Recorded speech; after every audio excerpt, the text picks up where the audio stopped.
দেখুন এতগুলো রসুন দিবেন, 1 মুঠ কাঁচামরিচ দিবেন,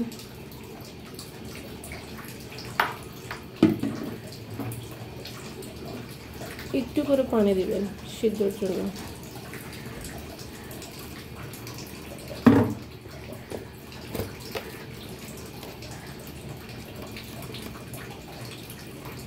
লবণ দিবেন, শেষ।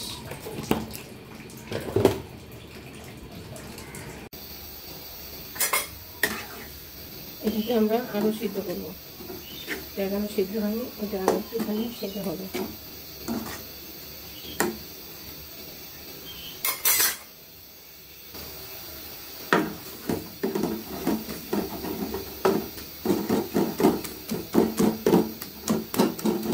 এটা এখন একটু সিদ্ধ হয়ে আসছে, এটাকে যেভাবে এভাবে করে আমরা নরম করে নেব।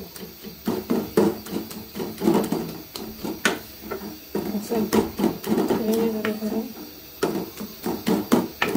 একটু ভেঙে দেব।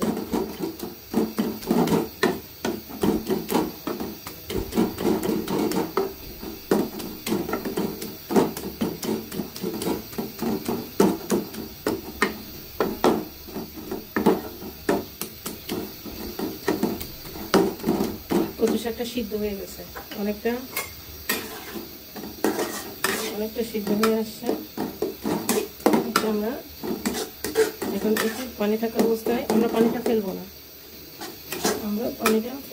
এই পানিটা থাকা অবস্থায় আমরা নামিয়ে ফেলবো।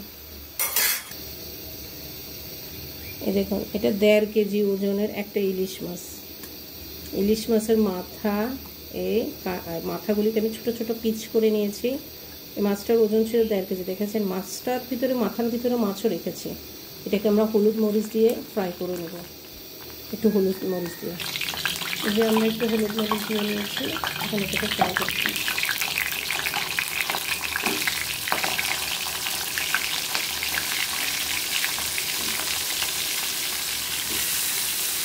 ভালো করে একটু কড়া ফ্রাই করে নেব।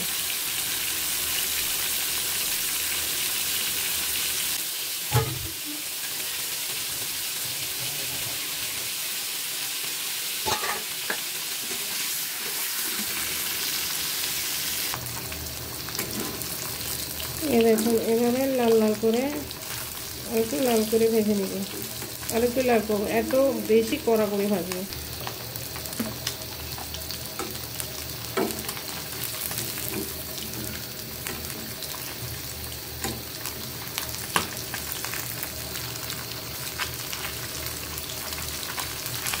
একদম বেশি কড়া করে ভাজবো।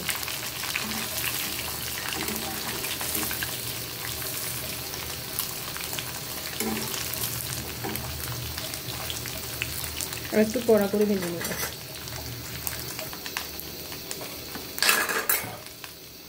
দেখেন এরকম লাল লাল করে ভেজে নেব, তাহলে মাছটা আর কাটা কাটা লাগবে না। আমাদের ভাজি হয়ে গেছে। মাছ ভাজির তেলগুলো দিয়ে দিব আমরা। এই মাছ ভাজিটার তেল দিয়ে আমরা কচুর শাকটা রান্না করব। পেঁয়াজ দিব,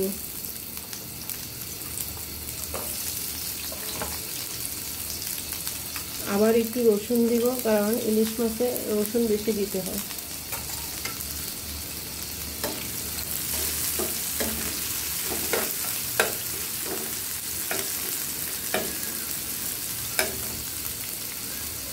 এগুলো একটু ভেজে নিব, ভাজা ইলিশ মাছগুলো দিয়ে দিব।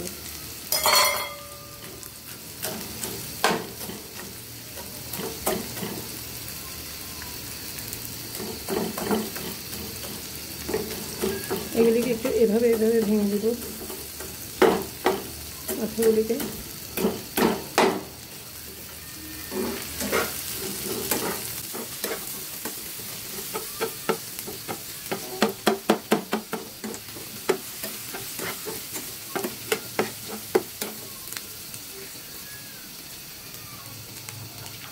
এই যে আমাদের সিদ্ধ করা কচুর শাকগুলো দিয়ে দিব।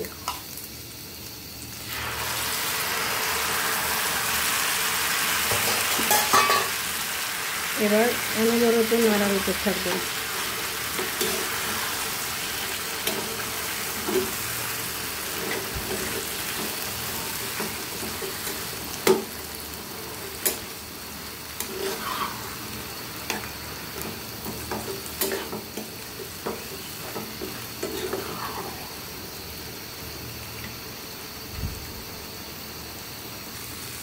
দেখেন একটু কাঁচামরিচ দিয়ে দিব,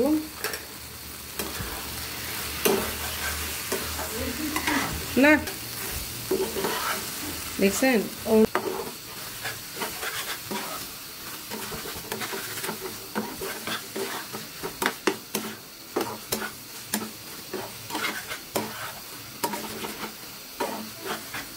এখানে একটু ভালো করে টেনে নেবেন।